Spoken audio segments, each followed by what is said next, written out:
Você falou ali, então, né, ali mais ou menos dos 15 aos 17, você começou a ter essa experiência na seleção brasileira. É. Cara, como é que é isso, irmão? Porque, assim, querendo ou não, é o ápice pro atleta, né? Chegar na seleção do seu país, né? Como é que foi essa sensação? Eu não esperava. A minha primeira convocação, a gente jogou essa Brasil-Japão, e eu fui pra casa, na época eu tava jogando um jogo que eu jogo até hoje, que é o Counter-Strike. E eu tava em casa jogando, e a mãe de um amigo meu, Hugo Borges, sabe quem é o Hugo Borges? A mãe de um amigo meu me ligou, e aí me deu parabéns. Filho, parabéns e tal. Eu, tia, não é meu aniversário não. Aí ela, não acredito que você não viu, aqui o Chico me arrepia todo. Aí eu falei, que isso, tia? Rapaziada, tá arrepiado mesmo, tá? Era 10 e pouca da noite. E aí eu falei, que isso, tia? Aí o marido dela pegou o telefone, fala, mulher, tal, parabéns. Eu, pô, tio, parabéns pelo quê? Ele, pera aí, vou te mandar. Eles não me falaram, me mandaram. E aí tinha saído a lista de convocação. Eu era um cara que ainda tava brigando por vaga no Fluminense. Se eu não me engano, eu era reserva e o Fluminense titular tinha ido pra uma outra competição. E eu era do segundo time e eu tinha ido jogar essa Brasil-Japão. Perfeito. E aí tinha jogado de lateral esquerdo que ele tinha pedido e deu certo. E aí, nessa competição, eu fui convocado. Pô, pra falar pro meu pai. Ligava pro meu pai não atendia, ligava pro meu pai não atendia. Ninguém da família ainda sabia. Ninguém sabia. Ligava pro meu pai atendia. Pô, 15 anos, não tinha como pegar carro aí na casa do meu pai, tentando ligar pro meu pai, ninguém atendia. Quando eu contei pra minha mãe já tava de choque.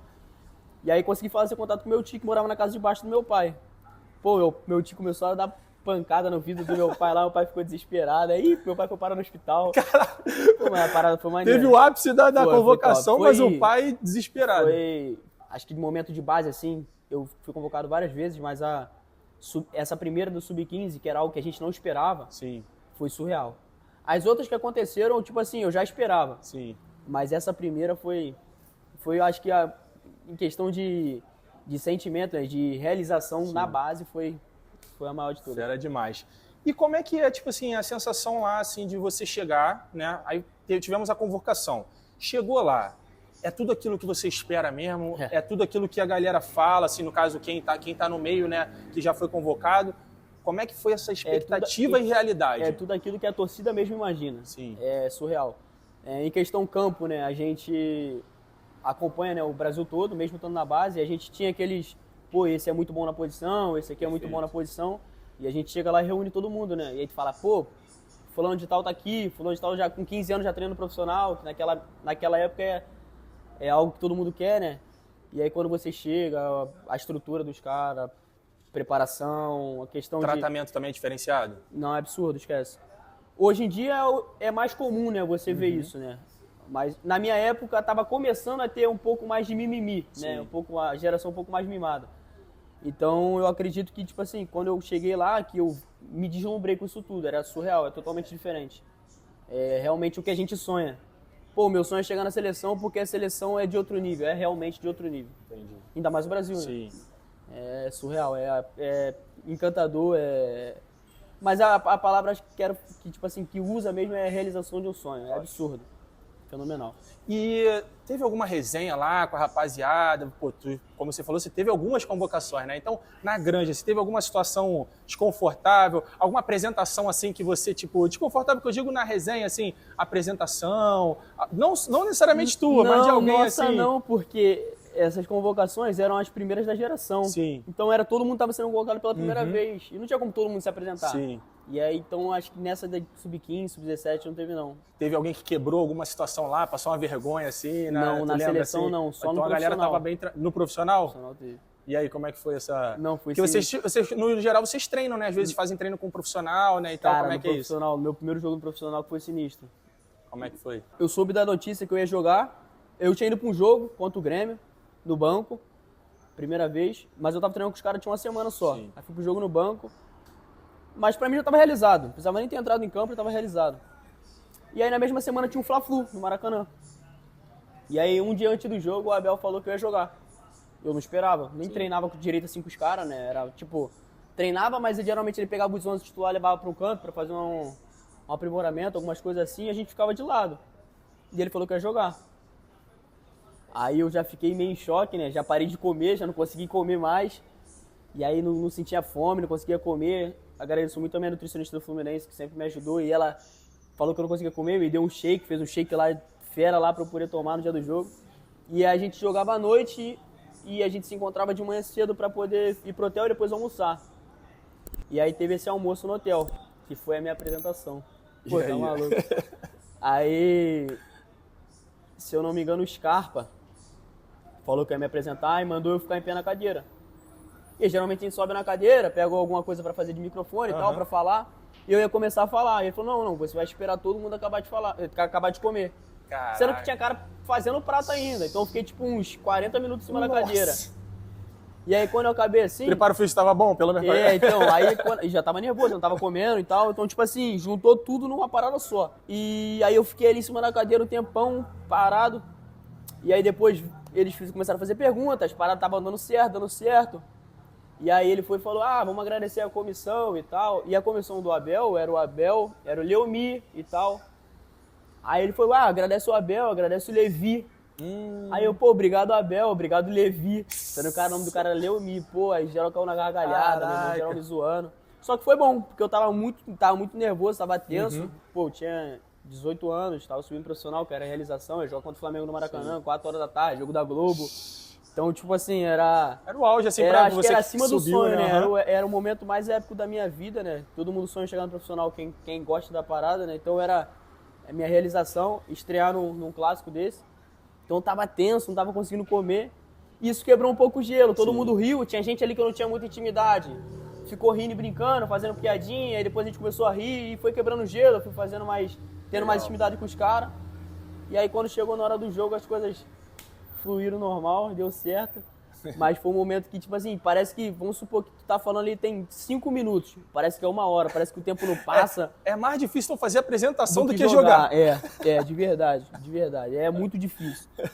Show de e bola. E tu fica se preparando, vamos supor, no dia anterior tu pensa numa música. Vou cantar essa e vou dançar assim. Chega na hora, a música não vem na cabeça, a dança começa a ficar descoordenada.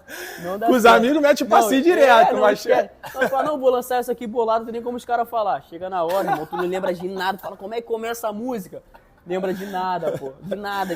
Caraca, essa é a maior resenha. Não, e é nervosismo, irmão. Esquece, começa a suar, o bagulho é doido. Deixa eu te perguntar, se tem foto com algum cara famosão, né? Não tem jeito. Fala um cara aí famosão. Eu sei, mas a rapaziada tem que saber. Fenômeno assim que não, eu tenho com você vários. já tirou. Eu tenho com o Ronaldinho Gaúcho, tenho com o Neymar e tenho com o Messi. Esquece, né? Quem dos três ali foi o mais tranquilo pra tirar foto, assim? Não digo de personalidade, não. Eu digo assim, você chegou e estava numa situação mais tranquila ou algum estava na correria, assim? Como é que foi isso? Cara, o do Ronaldinho foi uma parada mais... Sei lá, como é que eu posso dizer? Tava todo mundo em fila, eu entrei na fila, a gente foi treinar junto em Laranjeiras, na época eu treinava em Laranjeiras. Eu entrei na fila e tirei, normal. Sim. A do Neymar surgiu através de uma brincadeira. Eu, na época, tinha uma cueca da Calvin Klein, toda pintadinha de beijinho e tal. E aí eu tava trocando a roupa. Personalidade, rapaziada. Aí tava trocando a roupa assim, depois do treino. Aí ele foi e zoou minha cueca. Ele falou, essa cueca é enjoada, né, pai? E a gente começou a rir, começou a brincar. E aí eu tava querendo tirar foto, só que eu não sabia como chegar. E aí ele começou a brincar da cueca e tal, rindo. Aí um zoou o outro, se eu não me engano ele zoou o Rafinha Alcântara lá. E aí os caras ficaram brincando e tal, e eu já tava vermelho. Aí o Rafinha foi e brincou, o moleque agora tá sem graça, tirou foto com o moleque e tal.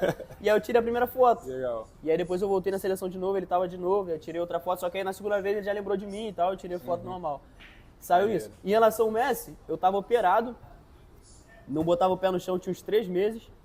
Mas quando eu vi o homem, filho, eu comecei a andar. Esquece. Olha o milagre do Messi, não, filho. Não, os do Fluminense falaram, é só o Messi chegar que o milagre acontece.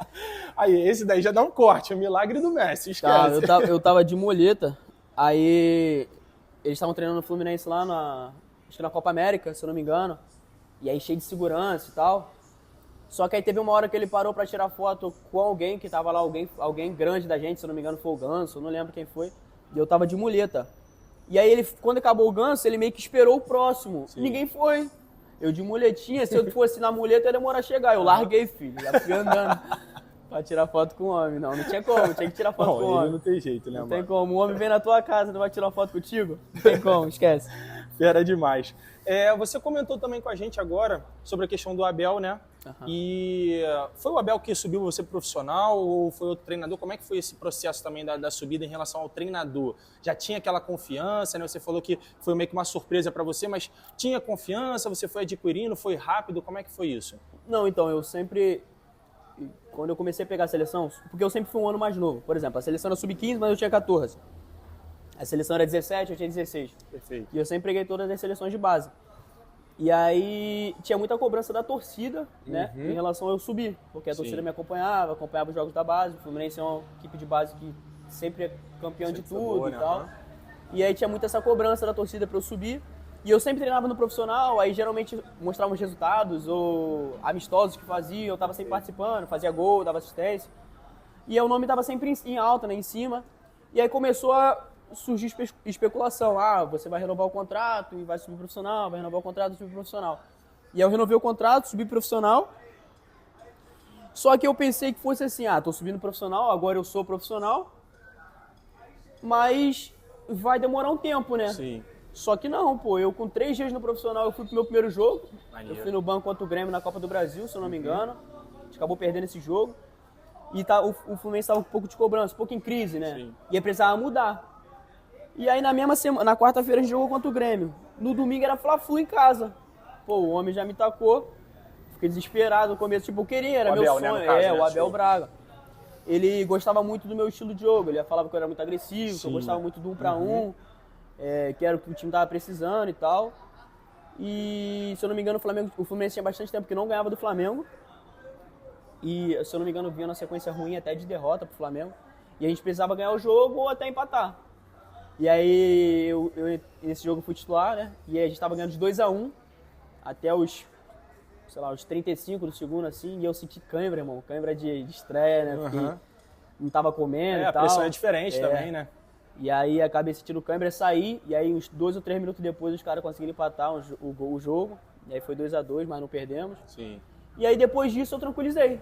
Aí já fiquei mais solto em relação aos meninos, que, por exemplo, quando você chega na base, os caras sabem que você tem qualidade, os caras sabem que você tem talento pra isso, mas falta aquele amadurecimento, falta a confiança. E aí depois que eu estreiei nesse jogo facilitou, né? Os caras começaram a confiar em mim, começaram a, por exemplo, tocar mais a bola. Dá no menino que o menino é bom, confia nele. E as coisas aconteceram. Aí dali as coisas Progrediu, né? as coisas evoluíram.